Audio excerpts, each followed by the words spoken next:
RJ Rohini tax நேயர்களுக்கு வணக்கம். இன்னைக்கு இந்த எபிசோட்ல ரொம்ப ரொம்ப முக்கியமான ஒரு விஷயத்தை பத்தி நான் டிஸ்கஸ் பண்ணணும் அப்படின்னு நினைக்கிறேன். நிறைய சினிமா விஷயங்கள், அதன் பிறகு பிக் பாஸ் ரிவ்யூ அப்படிங்கிற மாதிரி போயிட்டு இருந்த நம்ம சேனல்ல வந்து பாத்தீங்கன்னா சமுதாயத்திற்கு ரொம்ப தேவையான சில விஷயங்கள் எடுத்து பேசணும் அப்படிங்கிற ஒரு மோட்டிவ்ல நான் கொஞ்சம் டைவர்ட் ஆயிருக்கேன் அப்படின்னு தான் சொல்லணும். ஏன்னா அந்த பிக் பாஸ்ல இவங்க போடுற சண்டையை வந்து நமக்கே பார்க்க சகிக்க முடியல. இதை 10 பேருக்கு எடுத்து சொல்லி என்ன ஆக போகுது அப்படிங்கிற ஒரு மென்டாலிட்டி எனக்குள்ள வந்துடுச்சு. பட் இப்ப நான் சமீபத்துல எடுத்து பேசக்கூடிய பல விஷயங்கள் 100 பேர் பாக்குறீங்களோ 200 பேர் பாக்குறீங்களோ எத்தனை பேர் பார்த்தாலும் பார்க்கக்கூடிய ஒரு 10 பேருக்காவது ஏதோ ஒரு வகையில் அது ஒரு விழிப்புணர்வை ஏற்படுத்துச்சு அப்படின்னா அதுதான் எனக்கு மிகப்பெரிய சந்தோஷமா நான் நினைக்கிறேன். ஸோ அப்படி இன்னைக்கு கண்டிப்பா அந்த சொசைட்டில பேரண்ட்ஸா இருக்கக்கூடிய நீங்க தெரிஞ்சுக்கணும் அப்படின்னு நினைக்கக்கூடிய ஒரு விஷயத்த தான் எடுத்து பேச போறேன். அமெரிக்கால டெக்சாஸ்ல வந்து பாத்தீங்கன்னா ஏஐ சாட்பாட் யூஸ் பண்ண ஒரு பையன் தன்னுடைய பேரண்ட்ஸ் வந்து தன்னை வந்து அதிகமா திட்டிருக்காங்க. எப்போ பார்த்தாலும் போனு போனு போனு போனுன்னே இருக்கியடா அப்படின்னு சொல்லிட்டு பேரண்ட்ஸ் திட்டுறாங்கன்னு அந்த சாட்பாட் இருக்குல்ல, உங்களுக்கே தெரியும், மொபைல்ல வந்து இருக்கக்கூடிய ஒரு ஆப், சரிங்களா? அப்ப அதுகிட்ட புலம்பி இருக்கான். ஒரு கட்டத்துல புலம்பலை கேட்டதுக்கு பிறகு சாட்பாட் வந்து ஒரு அட்வைஸ் பண்ணிருக்கு. என்னன்னா, ரொம்ப டென்ஷன் பண்றாங்க, டார்ச்சர் பண்றாங்கன்னா பேரண்ட்ஸை போட்டு தள்ளிடு அப்படின்னு. இந்த சேட்டை வந்து பார்த்த பேரண்ட்ஸ் வந்து பயங்கரமா ஷாக் ஆகி போலீஸ்ல போய் கம்ப்ளைண்ட் கொடுத்துருக்காங்க. இப்ப ஆட்டோமேட்டிக்கா ரிப்ளை பண்ணக்கூடிய அந்த சாட்பாட் மேல வந்து ஆக்ஷன்ஸ் எடுக்கிறதா, இல்ல அதை டிசைன் பண்ணி இன்புட்ஸ் எல்லாம் கொடுத்து வச்ச அந்த நிறுவனத்தின் மேல எடுக்கிறதா, இல்ல ஒருத்தரோட இன்புட் மட்டும் கிடையாது, அதை வந்து ஏதோ ஒரே ஒரு ஆள் மட்டும் அந்த சாட்பாட்டுக்கு எல்லா இன்புட்ஸையும் கொடுத்தாரா, அப்படி கிடையாது. ஏகப்பட்ட தகவல்களை உலகம் முழுதும் எடுத்து அதுல இருந்து கரெக்டா எல்லாத்தையும் வந்து பாயிண்ட்ஸை வந்து அதுக்கு இன்புட்டாக கொடுத்துருக்காங்க. அப்ப நம்ம சில நேரங்கள்ல கேட்கக்கூடிய கேள்விகளுக்கு அது என்னென்னலாம் வச்சிருக்கோ, நீ கேட்கக்கூடிய கேள்விக்கு எது ஆப்டா வந்து பதிலா செட் ஆகுமோ அதை வந்து பதிலா கொடுக்குது. ஸோ இப்ப யார் மேல வந்து வழக்கு பதிவு செய்யறது, யார் மேல ஆக்ஷன் எடுக்கிறது அப்படிங்கிற ஒரு பெரிய குழப்பம் வந்து அங்க போயிட்டு இருக்கு. ஜஸ்ட் செய்தியா மட்டுமே இதை பார்த்துட்டோம் அப்படின்னா நிறைய பேர் வந்து படிச்சோடனே சிரிப்பாங்க. அந்த அந்த பதிவுல நான் பாக்குறேன், குபீர்னு ஒரு 20 பேர் சிரிச்சு வச்சிருக்கிறாங்க. இது என்ன விதமான வன்மம் அப்படிங்கிறது தெரியல. பேரண்டிங் அப்படிங்கிறது இந்தியாவுல மிகப்பெரிய சவாலுங்க. ஏன்னா இந்தியாவை பொறுத்த வரைக்கும் நம்மளால அந்த கல்ச்சரை வந்து மீறி சில விஷயங்கள் பண்ணவும் முடியல. ஒண்ணு, சரி மேலை நாடுகள் மாதிரி பேரண்டிங் ஸ்டைல வந்து ஃபாலோ பண்றதுக்கும் லிட்டரா நமக்கு மனசு வரல. ஏன்னா அங்கெல்லாம் வந்து பாத்தீங்கன்னா நல்லா உங்களுக்கே தெரியும், சின்ன குழந்தையாக இருந்தாலும் பிறந்த குழந்தையாக இருந்தாலும் சரி, அதுக்குன்னு தனியா ரூம் வச்சிருப்பாங்க. அதோடைய அந்த தொட்டில் மாதிரி ஒண்ணு போட்டு வச்சிருப்பாங்க. பக்கத்து ரூம்ல தான் பேரண்டே இருப்பாங்க. குழந்தை எப்ப அழுகிற சத்தம் வந்து அவங்களுக்கு கேக்குதோ அப்பதான் எழுந்து பால் கொடுத்துட்டு மறுபடியும் குழந்தைய தூங்க வச்சுட்டு கணவன் மனைவி தனி அறையில் இருப்பாங்க. 13 வயதில் இருந்தே அவர்கள் வந்து டிப்பிக்கலா டீனேஜர்ஸ். அவங்க நம்ம ஊர்லலாம் 18 வயசானதான் ஓட்டு போட உரிமை கொடுக்குறோம், மற்ற டீனேஜருக்கான ஒரு அங்கீகாரமே கிடைக்கும். ஆனா அங்க 13ல இருந்தே அவங்க டீனேஜர்ஸ் தனியா வெளியில போய் அவங்களோட லைஃபை வந்து லீட் பண்றதுக்கான எல்லா ரைட்ஸுமே அந்த பசங்களுக்கு இருக்கு. ஸோ டிப்பிக்கலா நம்மளும் வந்து அந்த மேலை நாடுகள் மாதிரியே வந்து கல்ச்சரை ஃபாலோ பண்ணலாம் அப்படின்னு நினைக்கிறப்பயும் நமக்கு மனசு வரல. ஏன்னா 90% இந்தியாவில் குழந்தைகள் வந்து பாத்தீங்கன்னா பேரண்ட்ஸோட பெட்ரூம்ல ஒன்னாதான் தூங்குறாங்க. அவர்களுக்கு என்று தனி ரூமு கிடையாது. எங்க மொத்த குடும்பமே இத்துணூண்டு இருக்கக்கூடிய 10க்கு 10 ரூம்ல வந்து ஒன்னா குடித்தனம் பண்ணக்கூடிய சூழல்ல இந்தியாவில 40% பேர் இருக்காங்களா. இதுல எப்படி இந்த குழந்தைகளுக்கு தனி ரூம் அப்படிங்கிறது சாத்தியம் தெரியல. அப்படியே தனி ரூம் இருந்தாலும் இந்த பசங்க வந்து சின்ன வயசுல இருந்தே நம்ம ஒரே அட்டாச்மெண்ட் எல்லாம் நம்ம கூடவே இருந்து அரவணைத்து நம்ம குழந்தை வந்து பாத்தீங்கன்னா அப்பாவுக்கும் அம்மாவுக்கும் நடுவுல படுத்திருக்கும். அப்ப அப்பா மேல கால் போட்டோ இல்ல அம்மாவை கட்டி பிடித்து தூங்குவதோ அப்பதான் வந்து பாத்தீங்கன்னா நமக்குள்ள ஒரு நெருக்கமும் அந்யூன்யம் இருக்கிறதா நம்ம குழந்தைகள் அப்படியே தான் வளர்த்துருக்கோம். ஸோ அதனாலதான் சொன்னேன், இந்த ஃபாரின் கல்ச்சரை ஃபாலோ பண்றதும் நம்மளால முடியாது. நம்ம கல்ச்சர்ல இருந்து மீறி சில விஷயங்கள் பண்றதுக்கும் நம்மளால முடியாது. ஏன்னா அதுக்கு வந்து நம்மளுடைய பேரண்ட்ஸ் வந்து தாத்தா பாட்டிகள் வந்து சொல்லுவாங்க ஒவ்வொரு விஷயத்தையும். ஏதாவது ஒண்ணு அடிச்சாலே குழந்தைய போட்டு ஏண்டி அடிக்கிற அப்படின்வாங்க. திட்டுனா எப்ப பார்த்தாலும் அதட்டிக்கிட்டே இருக்கியம்மா, எடுத்து சொல்லுமா அப்படின்னு. ஆனா அவங்களுடைய பேரண்டிங் டைம்ல நம்மள கண்டிச்சுதான் வளர்த்திருப்பாங்க. நம்மளாம் வாங்காதடியா, விளக்கமாறு, செருப்பு, இன்னும் எத்தனை ஆயுதங்கள். இதெல்லாம் 90s கிட்ஸ் நம்ம அடி வாங்கியிருக்கோம் அப்படின்னு சொன்னா இன்னைக்கு இருக்கக்கூடிய ஜென்சி கிட்ஸ் சிரிக்கிறாங்க. சும்மா சொல்லாதீங்க அப்படின்னு. நானே என் பையன்கிட்ட ஒரு தடவை சொன்னேன், நான்லாம் எங்க அம்மாட்ட விளக்கமாறு தானே எங்க அம்மாவுடைய பிரதானமான ஆயுதம், எடுத்து வச்சாங்கன்னா சும்மா வச்சு பிஞ்சிரும். அதுக்கப்புறமா அது வந்து என்னன்னா நம்மளை அடிச்சு பிச்சிருப்பாங்க. கலைஞ்சு போன விளக்கமாற நம்மளே எடுத்து கட்டி வைக்க சொல்லுவாங்க. ஸோ இந்த மாதிரிலாம் வாங்கியிருக்கோன்னு என் பையன் கிட்ட சொன்னப்ப சிரிக்கிறான். எங்க அம்மா கிட்ட போய் ஒரு தடவை கேட்டான், எங்க அம்மாவை நீங்க விளக்கமாறல அடிச்சிருக்கீங்களா அப்படின்னு சொல்லிட்டு. அவங்களால நம்ப கூட முடியல. பட் இன்னைக்கு சின்னதா அடிச்சாலும் ஏன் எப்ப பார்த்தாலும் அடிக்கிறீங்கன்னு சொல்லிட்டு ஒரு 10 வயசு பையன் வந்து திரும்பி கேட்டுறான். 5 வயசு பொண்ணே வந்து கேக்குது, ஏன் அடிக்கிறீங்க, அன்பா சொல்ல மாட்டீங்களா அப்படின்னு சொல்லிட்டு.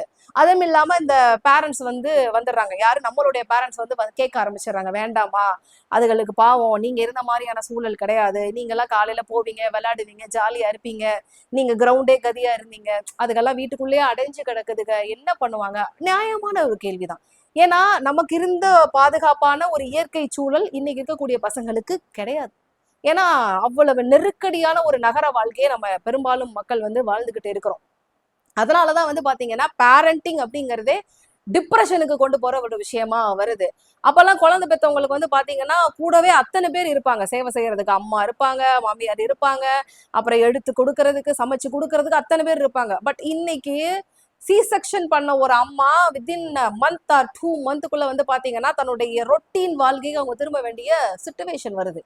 எந்திரிச்சு அவங்களே குக் பண்ணி எல்லாத்தையும் அனுப்பி கொடுத்து வேலைக்கு போகணும். அப்பதான் இந்த சென்னை மாதிரியான நகரத்துக்குள்ள வந்து பாத்தீங்கன்னா லைஃபை லீட் பண்ணவே முடியும் அப்படிங்கிற ஒரு நெருக்கடியான ப்ரெஷர்ல டிப்ரெஷன் டு த கோர் அப்படின்னு ஆகுது. ஸோ பேரண்டிங்கை பொறுத்த வரைக்கும் இந்தியன்ஸுக்கு வந்து அது டிப்ரெஷன் அப்படின்னு தான் சொல்றாங்க.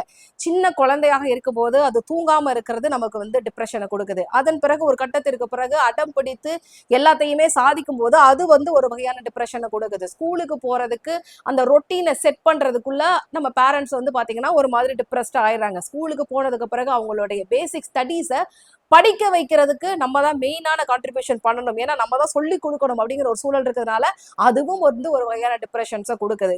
கட்டம் கட்டமா நகர்ந்து போய் டீனேஜ்ல என்ட்ரி ஆகிறப்ப இந்த பசங்க செய்யக்கூடிய சேட்டைகளை கண்காணிக்கிறதும் நம்ம தலையில விழுகிறதுனால, நம்ம தானே பெத்தோம், நம்ம தான் கவனிக்கிறோம், ஸோ நம்மளுடைய கண் பார்வையில வர்றதுனால அதுவும் டிப்ரெஷன் ஆகுது அப்படின்னு சொல்றாங்க. இன்னைக்கு இந்தியாவை பொறுத்த வரைக்கும் 70% குழந்தைகள் செல்போனை பாரபட்சமே பார்க்காம பயன்படுத்திக்கிட்டே இருக்காங்களாம். ஸோ இது வந்து ரொம்ப பெருமையான ரிப்போர்ட்டே கிடையாது. என்னடா அது 70% குழந்தைகளுக்கு செல்போனோடைய யூஸை பத்தி நல்லாவே தெரிஞ்சிருக்கு, எந்த ஆப்பை எப்படி யூஸ் பண்ணணும், பிளே ஸ்டோர் போய் எப்படி அதை டவுன்லோட் பண்ணணும் அப்படிங்கிற அளவுக்கு செல்போனை பற்றிய நாலேஜ் அவர்களுக்கு அதிகமாகவே இருக்கு அப்படின்னு சொல்றாங்க. அதிலும் வந்து இப்ப கணிசமான சதவீதம் இந்த சாட்பாட் அதுக்கப்புறம் ஏஐ மாதிரியான விஷயங்களை பயன்படுத்தி தங்களுக்கு தேவையான கேள்விகளுக்கான பதில வாங்கிக்கிறாங்க அப்படிங்கிறதே சொல்றாங்க. ஸோ பேரண்ட்ஸ் வந்து நிறைய பேர் கேம் தானே ஆடுறாங்க இந்த பசங்க அப்படின்னு சொல்லிட்டு செல்போன்ஸை வந்து கொடுத்துடுறோம். ஆனால் அவர்களுடைய கண்ட்ரோல் வந்து யாருக்கிட்ட இருக்கணும் அப்படிங்கிறத மறந்துடுறாங்க. உங்களுக்கு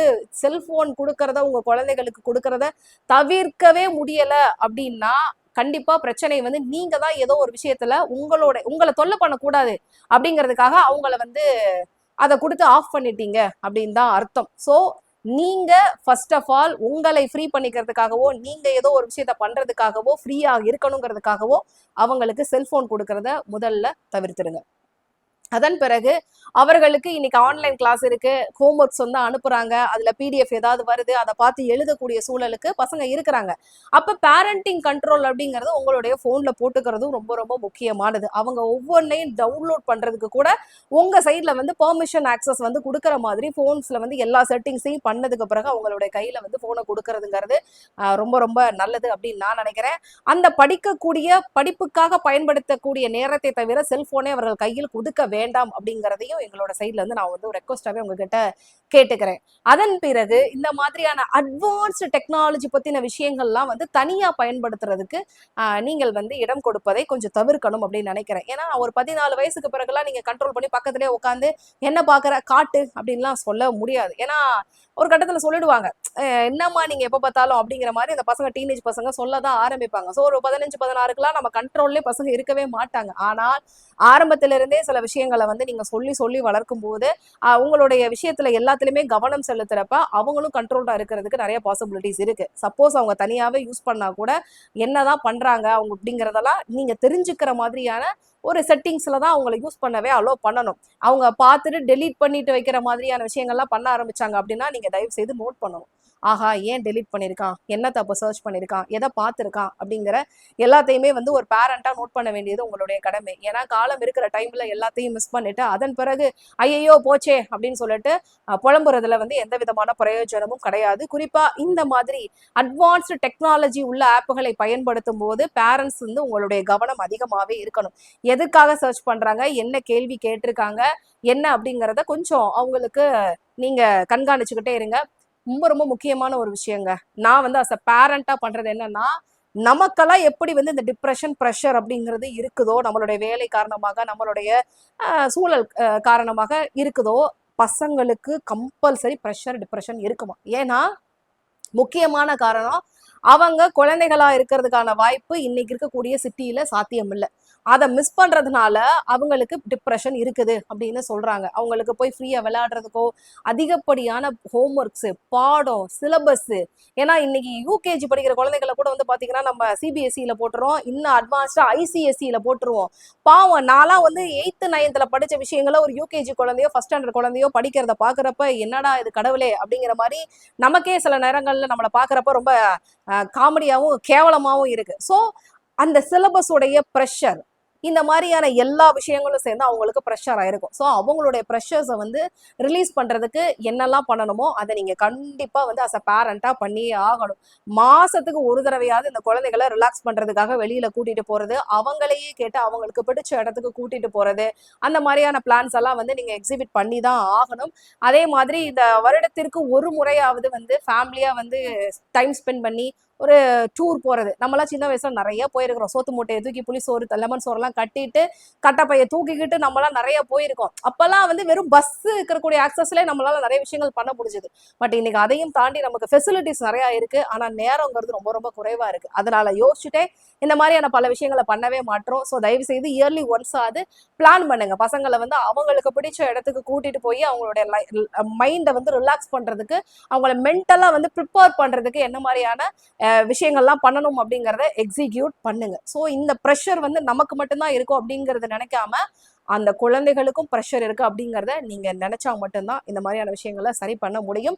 தயவு செய்து பேரண்டிங் அப்படிங்கிறது இந்தியாவை பொறுத்த வரைக்கும் சவாலான ஒன்றுதான். ஆனா உங்களுடைய மைண்ட்ல வந்து எந்த ஒரு விஷயம் சரி அப்படிங்கிறத மட்டும் நினைச்சுக்காம அவங்களுக்கும் எது சரி அப்படிங்கிறதையும் கரெக்டா கெஸ் பண்ணி அனலைஸ் பண்ணி அவர்களை வந்து கண்காணித்து நல்ல பேரண்டிங் வந்து செய்வது நம்மளுடைய கையில இருக்கு. ஸோ அதை என்னென்ன பண்ணணும், என்னென்னலாம் பண்ணக்கூடாது, நீங்களும் உங்களை பார்த்துக்கணும், உங்க பசங்களையும் நீங்க பார்த்துக்கணும். ஸோ அதுக்கு என்ன பண்ணணும் அப்படிங்கிறத 1க்கு 2 முறை யோசித்து செய்யுங்க.